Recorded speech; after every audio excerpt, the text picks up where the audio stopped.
Hey guys, how's it going? Been a long time. Good to see everybody.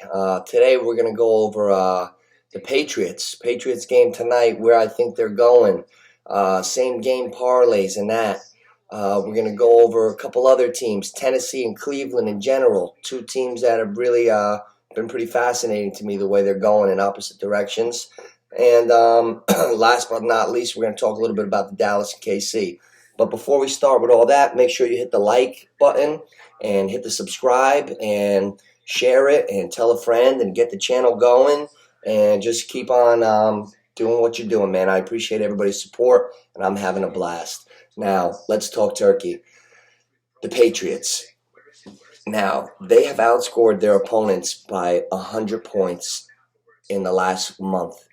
The first 6 games of the season, New England was 2-4. Mac Jones threw 7 touchdowns and 6 interceptions. The last 4 games, they're 4-0, and he's thrown 6 touchdowns and 1 interception. Now, there's a couple parallels that are starting to happen in my mind because I was around when Tom Brady went in for his first snap ever. I remember it like it was yesterday. And I'm starting to evaluate the Patriots now, and my mind goes back, and I think about that time in October. I think it was the first week in October when it was a Sunday night game, and the Patriots were playing Brady, and they played him surprisingly tough. And then all of a sudden they have this dominating month run that makes it reminiscent of that 2001 Patriots team. I had a friend of mine that was younger, and he was asking me, like, what did they look like when Brady first came in? And I thought about it for a second, and I was like, you know what? Looks like Mac. So I looked up their stats. And Mac Jones right now has 2,300 yards, 70% completion, 13 touchdown passes, 7 interceptions. Tom Brady, his first year, the whole year, only had 2,800 yards, 63%, 18-12. Now, Mac Jones is 13-7 with 7 left. Brady was 18-12. They're basically identical from their first year on the Patriots, and the Patriots have a very similar team, a stout defense. So my question is, now we have to really look at it. Are the Patriots a real team that we could consider throwing a little cheddar on to win the Super Bowl or get to a Super Bowl? Can the Patriots get to a Super Bowl? Because it sure looks like they're picking up steam. So I wanted to touch on that for a minute. I'm really high on the Patriots, and that leads me to tonight. Are we going to get excuse my language, I got to just curse once in a while. Are we going to get the fucking curse of the 6.5-point dog once again? Every Thursday, Monday is a wacky game all year. Then every 6-point underdog for the last 4 or 5 weeks is winning outright. I had Tennessee against Buffalo, against Kansas City. They were 6-point underdogs when they had Henry, and I was winning outright. It's the curse of the 6-point dog. Now, here's my dilemma. Here's my dilemma. If the Patriots don't go out there, now the Patriots won last week 47-7. The Falcons lost last week 43-3. If the Patriots go out there tonight, lay an egg, and Atlanta beats them, I will be so fucked up in the head, I won't know how to move forward picking games in the NFL. It's reminding me of college, crazy shit, parody. The difference between a team that's 7-3 or 4-6 could be a guy slipped on an out route and you got to pick 6, or a slip. Josh Allen slips on the 1-yard line going in. Shit, these teams are close, man. And there's a lot of things that have nothing to do with X's and O's that determine these games, little luck. These games are close.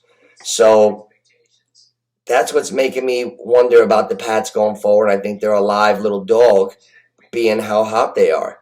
And can Mac Jones steal the rookie MVP from Jamar Chase? I'm saying so far he would have to be hot as a pistol to do that, because Jamar Chase has 73 catches for 835 yards and 7 touchdowns already. I think Jamar Chase is the offensive rookie of the year right now. So we'll go with that. And then you got Tennessee. Am I crazy? But Tennessee lost Henry. won 2 more games in a row, kicked the shit out of the Rams. They're winning. They're at the top. They're in the #1 seed. And this morning, reports are out that Henry's coming back January for the playoffs. So my Tennessee Henry bet could be still good, and the team bet. You never know. He's still leading the league in rushing. He's still #1 today. He's been out a couple times already. And then you got a team like Cleveland going the wrong way, which is disappointing. I'm telling you guys, listen, I know in fantasy you can fill a guy in, he can get the production, but Dearness Johnson is not Hunt and Chubb.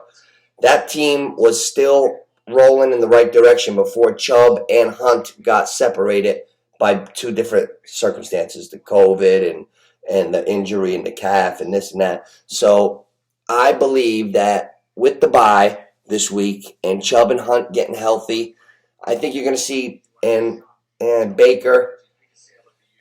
Baker's got to get healthy too. I would just sit Baker and rely on that running game and a competent quarterback that doesn't have a dinged up shoulder, knee, leg. He's like the guy in the National Lampoons that gets run over by the truck and he's got the bicycle bent and the hands bleed and he's in an arm sling. Like, listen, if I was in person watching Baker Mayfield, that kid could really sling it. He's got a hell of an arm, and I got so much respect for him because he's so tough. But I don't know if his body's built to last. A lot of quarterbacks know how to take hits good. I told you I saw Brady drop back a few years ago. 4 guys were about to kill him. He just ducked, hit the deck, took the sack. Guys flew over him.